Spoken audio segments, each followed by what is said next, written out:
আহা, কি আলু! সত্যি জীবনে এত আলু খেয়েছি, কিন্তু এমন আলু কখনো খাইনি। ধন্য আলু মামা, তুমি ধন্য, তোমার আলু ধন্য।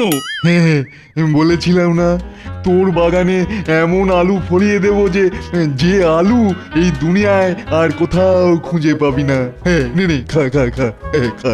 এই কদিন মাছ মাংস কোপ্তা কালিয়া ছেড়ে শুধু আলু খেয়ে যা। আলু ভাতে, আলু চচ্চড়ি, আলুর ছেচকি, আলুর দম। খুবই লোভ হচ্ছে। সে তো খাবোই। ওই জানো মামা, এমন আলু শুধু নিজে খেয়ে তেমন সুখ নেই। আমি বুঝতে পেরেছি আপনি কি বলতে চান। আপনার রাজসভার সবাইকে এই আলু খাওয়াতে চান, এই তো?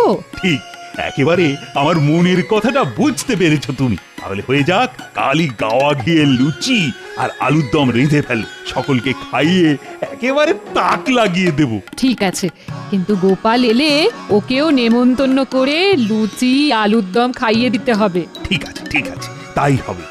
মামা, কালকে হাতের কবজি ডুবিয়ে পেট পুড়ে খাবো। ছেলেবেলাকার মতো তুই সেই পেটুকি রয়ে গেলি কৃষ্ণ। কথায় কথায় শুধু হাতের কবজি ডুবিয়ে পেট পুড়ে খাওয়া। ভারী ভালো, ভারী ভালো।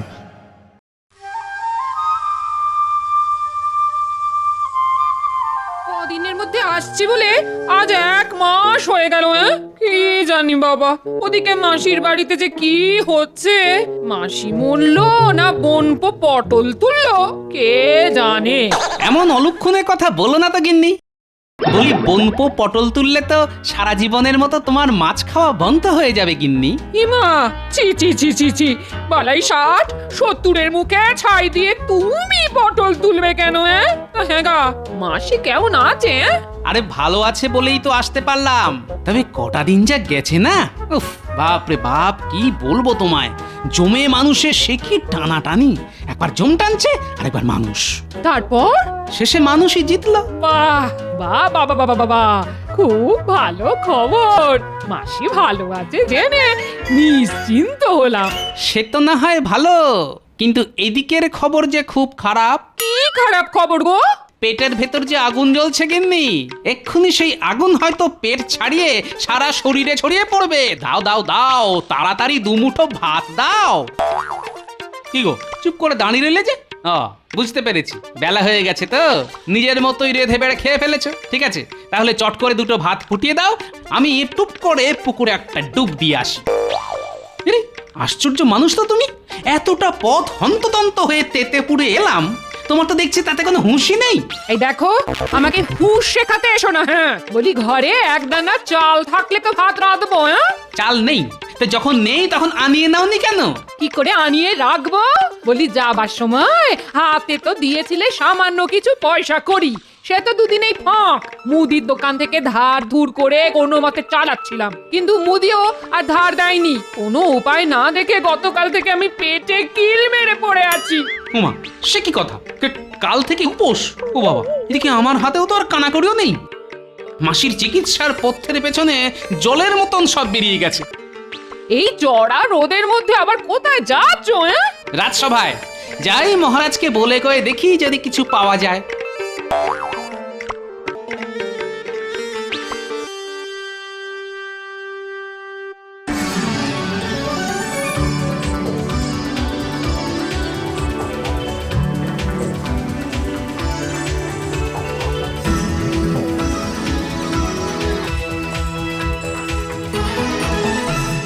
বাবা, এ তো ভুরি ভোজ বসে গেছে দেখছি। মহারাজ, আরে গোপাল যে, মাসির বাড়ি থেকে ঠিক সময় ফিরে এসেছো দেখছি। কে আছো? আরে গোপালের জন্য একটা আসন পেতে দাও। ক্ষমা করবেন মহারাজ, আমি খেতে পারবো না। আসলে ঘরে আমার গিন্নি কাল থেকে উপোস করে আছে মহারাজ। কেন, কোনো ব্রত আছে বুঝি? হ্যাঁ, তা বলতে পারেন, একে বলে অভাবের উপোস।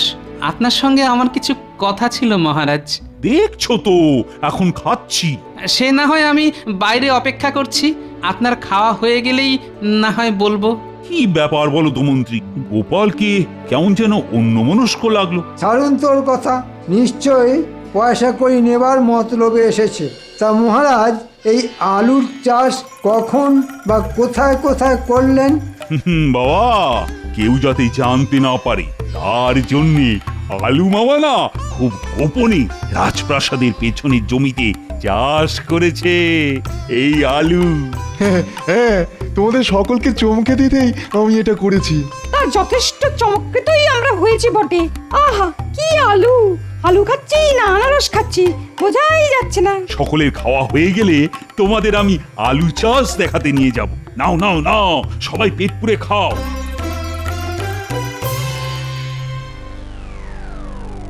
বাপ রে বাপ, এখনো খাওয়া শেষ হলো না?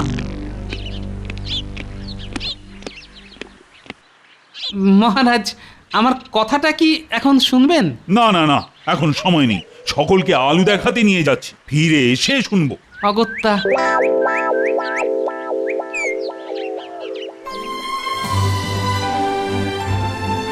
দেখো কত আলু গাছ। হ্যাঁ, সব আলু এখনো তোলা হয়নি। আমি কৃষ্ণচন্দ্রকে বলে দিয়েছি, আমি চলে যাওয়ার পর জমি থেকে আলু তুলবে আর খাবে, তুলবে আর খাবে। হ্যাঁ, ভারী মজা। মহারাজ একা একা খাবে? সেটি তো হবে না। আজকালের মধ্যেই জমি থেকে 2-4 বস্তা আলু হড়কে দিতে হবে। আলুর দম লুচি তো খাওয়া হলো, আলু গাছও দেখা হলো, এখন এবার তোমরা আসতে পারো। গুরু ভোজনের পর ঘুরে না চোখের পাতাটা জুড়িয়ে আসছি। মহারাজ, বলছিলাম কি, আমরা কি এমন সুস্বাদু আলু কটা করে পেতে পারি? না না না, একেবারেই নয়। আলুর দম খাইয়ে দিয়েছি, ব্যাস এখানেই শেষ। খবরদার, কেউ কিন্তু আমার আলুর দিকে নজর দেবে না। হ্যাঁ না না মহারাজ, এই ব্যাপারে আপনি নিশ্চিন্ত থাকতে পারেন। হ্যাঁ, তাহলে সকলে এসো। বড্ড ঘুম পাচ্ছে।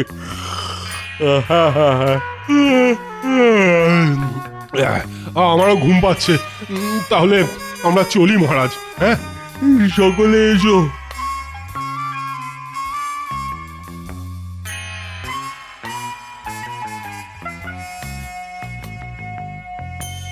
মহারাজ, এবার কি আমার কথাটা শুনবেন? আহ, এই ছিনে জোকের মতো লেগে আছো দেখছি। ঠিক আছে, বলো বলো। বলছিলাম কি, ওই বেতন থেকে যদি কিছু অগ্রিম দেন, ঘরে আমার হাড়ি চড়ছে না মহারাজ। না গোপাল, এই মুহূর্তে কিছু দিতে পারছি না। আলু চাষ করতে গিয়ে আমারও দেদার অর্থ খরচ হয়ে গেছে, আমারও হাত খালি, তাই অগ্রিম কিছু হবে না। আর তুমি এখন আসতে পারো।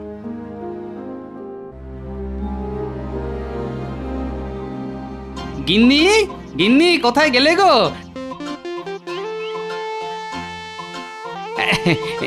এই নাও, এই নাও চাল ডাল, চট করে চালে ডালে বসিয়ে দাও তো, যাও। মহারাজ তাহলে কিছু দিলেন? মহারাজ ঘন্টা দিলেন। তিনি এখন আলু চাষ নিয়ে এমনই ব্যস্ত যে আমার কথাটা ভালো করে শুনলেনই না। তাহলে কি করে চাল ডাল জোগাড় করলে? মুদি দিল। যাকে যাক, আর কথা বাড়িয়ে লাভ নেই।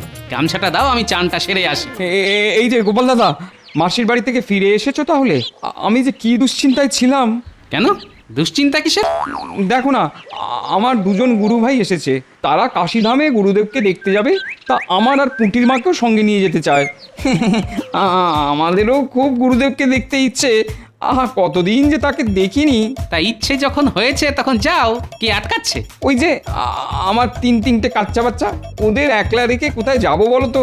তোমরা যদি কটা দিন তোমাদের ওখানে রাখো, তাহলে নিশ্চিন্ত মনে গুরু দর্শনটা করে আসতে পারি, এই আর কি। তার সুযোগ যখন এসেছে তখন ঘুরেই এসো। পুঁটি, টেপা আর পুচকের দায়িত্ব আমাদের। বাঁচালে বৌদি, জানতাম জানতাম তোমরা না করবে না। যাই যাই, এই পুটির মাকে গিয়ে খবরটা দিয়ে আসি গো। এই জন্যই বলে আপনি শুতে স্থান পায় না, শঙ্করাকে ডাকে। নিজেরা কি খাবো তারই ঠিক নেই, তার উপর আরো তিনটে পেট। যাক, ছি, এমন কথা বলতে আছে নাকি? ওরা না আমাদের আদরের নাতি নাতনি। কিন্তু ঘরে পয়সা কড়ি না থাকলে সে আমি ঠিক টেনে টুনে চালিয়ে নেব। হ্যাঁ, কি করে যে চালাবে তা ভগবানই জানেন। ওহ, কি আলু খেলাম রে! আহা, যেমন নরম তেমনি স্বাদ। তাহলে যা ভেবেছি তাই করব। রাতের অন্ধকারে গিয়ে 2-4 বস্তা না হোক নিদেন পক্ষে 1 বস্তা আলু হরকে নিয়ে চলে আসব। তারপর শুধু আলু আর আলু। হা হা হা হা হা হা। মহারাজ বাধ্য হয়ে আপনার বাগান থেকে আলু চুরি না করেও দিব্যি চলে যাবে মহারাজ। বল, তাহলে তুমিও? অথচ ধরেও ধরতে পারলেন না। বুদ্ধির খেলায় এবারেও আমার কাছে হেরে গেলেন।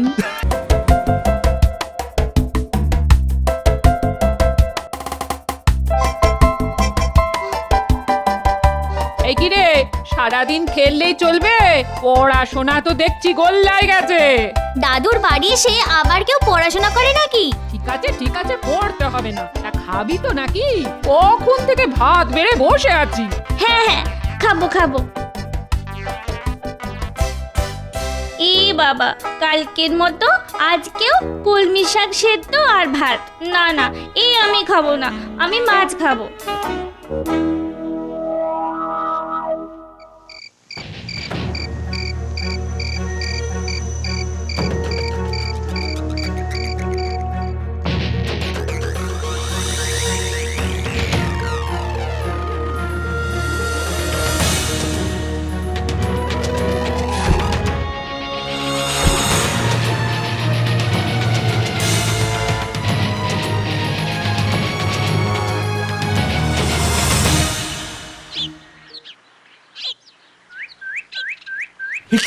এ তো দেখছি সত্য তোলা হয়েছে। কে তুলে নিয়ে গেল আমার বাগানের আলু? কার এত সাহস? রক্ষী, ও রক্ষী! আজ্ঞা করুন মহারাজ। আমার বাগান থেকে আলু তুলে নিয়ে গেল কে? তা তো জানি না মহারাজ। জানো না তো কি করো? হ্যাঁ, সারা রাত ধরে পড়ে পড়ে ঘুমাও। যত সব অপদার্থ! যাও, দূর হয়ে যাও আমার সামনে থেকে। না না, এ তো ভালো কথা নয়। আমার বাগান থেকে আমারই স্বাদের আলু চুরি। ঠিক আছে, ঠিক আছে, আজ রাতে আমি নিজেই পাহারায় থাকবো। দেখি কে আলু চুরি করে নিয়ে যাচ্ছে। বলছি কি, একবার বাজার যাও না। মাছ খাবো করে পুঁচকে বড্ড কান্নাকাটি করছে। রোজ রোজ কি ওদের পাতে ওই এক শাক সেদ্ধ আর ভাত তুলে দেওয়া যায়? হ্যাঁ, হায় ভগবান, আমি গোপাল ভাঁড়, অথচ ভালোবাসার নাতি নাতনিদের মুখে একটু মাছ তুলে দিতে পারছি না। এই ছিল কপালে। এমন দুর্দিনের সময় ওরা এলে কি যে বলবো। মহারাজের বাগান থেকে কটা আলু তুলে আনলে কেমন হয়? চাইলে তো আর দেবে না, তাই রাতের অন্ধকারেই তুলে আনতে হবে। মনে হয় আলুর দম দিয়ে ভাত খেতে পুঁচকে আর কান্নাকাটি করবে না।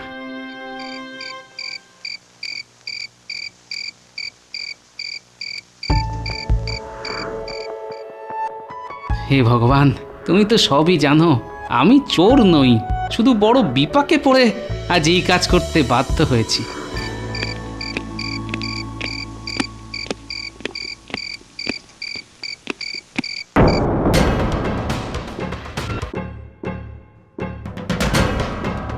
ও, তাহলে এসব অপকীর্তি সব গোপালের? আশ্চর্য, এত নিচে নেমে গেছো। সেদিন সকলের সামনে আলুর দম খেলো না, অথচ রাতের অন্ধকারে চুরি করছে। ঠিক আছে, ঠিক আছে, কালই ওকে বোঝাবো মজা।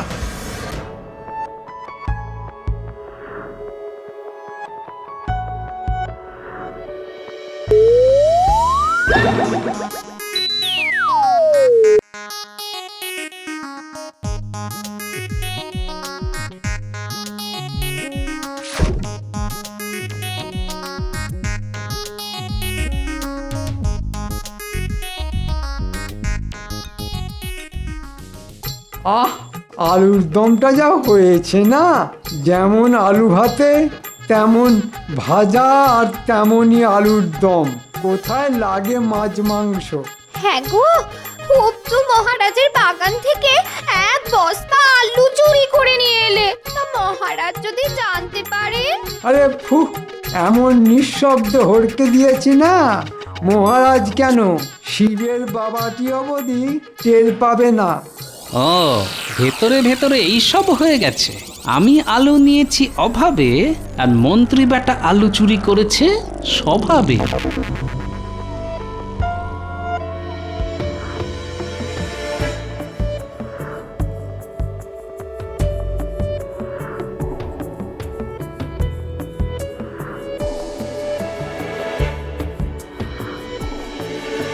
কি গো গিন্নি, নাতিপুতিরা কোথায়? ওই শাক দিয়ে ভাত খাবো না বলে সকলে কেঁদে কেঁদে ঘুমিয়ে পড়েছে গো। এই নাও আলু, চট করে আলুর দম বসিয়ে দাও দেখি। আলুর দম দিয়ে ভাত খেতে নিশ্চয়ই আপত্তি করবে না।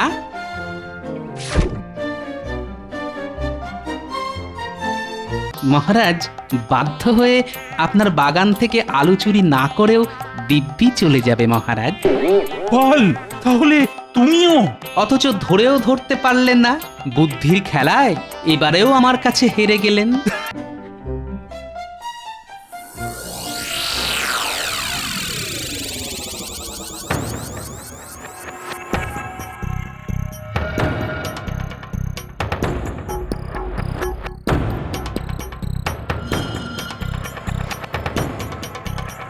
শেষকালে গোপাল আলু চুরি করলো?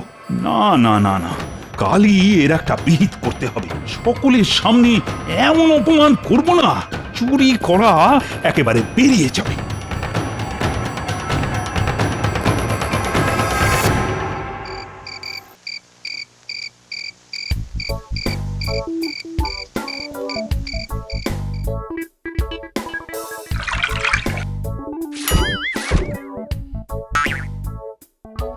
কি হলো? গায়ে জল পড়লো কি করে? ও বাবা, বাইরে বৃষ্টি হচ্ছে যে। এ হে, ঘরের ফুটো দিয়ে তাই জল পড়ছে। নে নে নে, উঠে পড়। তোদের দিদা খুব কষিয়ে আলুর দম রেঁধেছে। চল চল, খাবি চল। আলুর দম? কি মজা কি মজা! চলো চলো আলুর দম খাবো।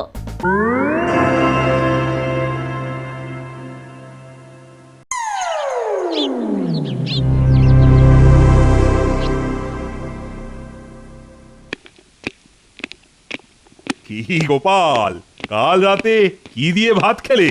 রাজসভায় ঢুকতে না ঢুকতেই হঠাৎ এ প্রশ্ন কেন মহারাজ? না মানে জিজ্ঞেস করছি আর কি। মনে হয় কাল রাতে তুমি আলুর দম দিয়ে ভাত খেয়েছো, কি তাই না? যদি খেয়েই থাকি তাতে আপনার কি? বাজারে কেনা আলুর দম খেলে আমার কিছুই নেই, তবে আমার বাগানে চোরাই আলুর দম খেলে তো আমার কিছু যায় আসে গোপাল। এ মা, তাই নাকি? গোপাল আপনার বাগান থেকে আলু চুরি করেছে? ওকেই জিজ্ঞেস করে দেখো। আমি যে আলু চুরি করেছি তার কোনো প্রমাণ আছে? প্রমাণ আমি স্বয়ং। কাল রাতে আমি তোমাকে আমার বাগান থেকে আলু চুরি করতে দেখেছি। তা দেখলেনি যখন, তখন হাতে নাতে ধরলেন না কেন? কাউকে হাতে নাতে না ধরে চোর বলা কিন্তু রাজার কাজ নয়। খুব যে ট্যাঁকস করে আইনের কথা বলছো মহারাজ, আমি এক্ষুনি প্রমাণ করে দেব কাল গোপালের বাড়ি আলুর দম হয়েছিল কি হয়নি। এই যে মহারাজ, পুঁটিকে এনেছি। ওরা এখন কদিন গোপালের বাড়িতেই আছে। কাল রাতে আলুর দম খেয়েছিল কিনা ওকেই জিজ্ঞেস করুন। আচ্ছা পুঁটি, সত্যি করে বলতো, কাল রাতে কি দিয়ে ভাত খেয়েছিলি? আলুর দম দিয়ে। দেখলেন তো মহারাজ, একেই বলে ধর্মের কল বাতাসে নড়ে। মহারাজ, পুঁটি কাল ঘুমের ঘরে ভাত খেয়েছে, তাই হয়তো স্বপ্নে আলুর দম খেয়েছে। চুপ! একটা কথাও বলবে না। আমি যা জিজ্ঞেস করার পুঁটিকেই করব। আচ্ছা পুঁটি, তুই কি কাল রাতে খাবার আগে ঘুমিয়ে পড়েছিলি? হ্যাঁ মহারাজ, কাল রাতে আমরা 3 ভাই বোনই না খেয়ে ঘুমিয়ে পড়েছিলাম। হঠাৎ ঘরের ফুটো চাল দিয়ে বৃষ্টির জল পড়তে আমাদের ঘুম ভেঙে গেল। তখনই উঠে ঘুম চোখে খেয়েছি।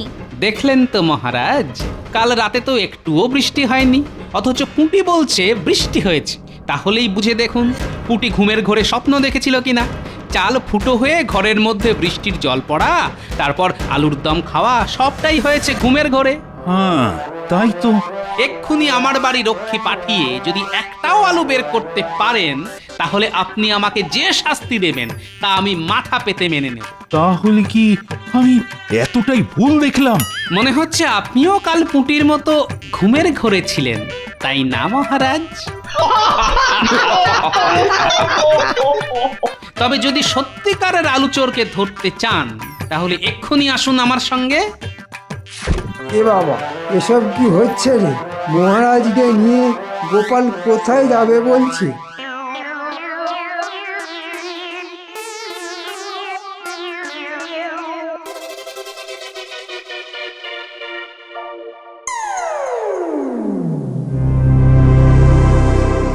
এ কি? এ তো আমার বাগানের আলু। মন্ত্রী, ভুল হয়ে গেছে মহারাজ, লোভে পড়ে করে ফেলেছি। এবারের মতো ক্ষমা করে দিন, এবারের মতো ক্ষমা করে দিন। তোমাকে ক্ষমা? আজ থেকে তোমার নতুন নাম হলো আলু চোর। আজ থেকে একে সবাই আলু চোর বলে ডাকবে, আর এটাই হলো ওর শাস্তি। আলু চোর, আলু চোর, আলু চোর। একেই বলে পরচর্চার পরিণাম। আপনিও যা করেছেন আমিও তাই করেছি। আমি করেছিলাম বড় অভাবে, আর আপনি করেছেন স্বভাবে। মহারাজ, গোপালও আলু চুরি করেছে। চুপ! তোমার মতো আলু চোরের মুখ থেকে আর একটাও কথা শুনতে চাই না। গোপাল, ও গোপাল, তোমাকে চোর বলে অপমান করেছি বলে আমি না খুব লজ্জিত। লজ্জা না পেয়ে যদি কিছু অর্থ সাহায্য করতেন তাহলে আমার অচল হয়ে যাওয়া সংসারটা আবার সচল হতে পারত মহারাজ। এই নাও, এই নাও। আশা করি বেতন না পাওয়া অবধি এতেই তোমার সংসার চলে যাবে। মহারাজ, বাধ্য হয়ে আপনার বাগান থেকে আলু চুরি না করেও দিব্যি চলে যাবে মহারাজ। বল, তাহলে তুমিও? অথচ ধরেও ধরতে পারলেন না। বুদ্ধির খেলায় এবারেও আমার কাছে হেরে গেলেন।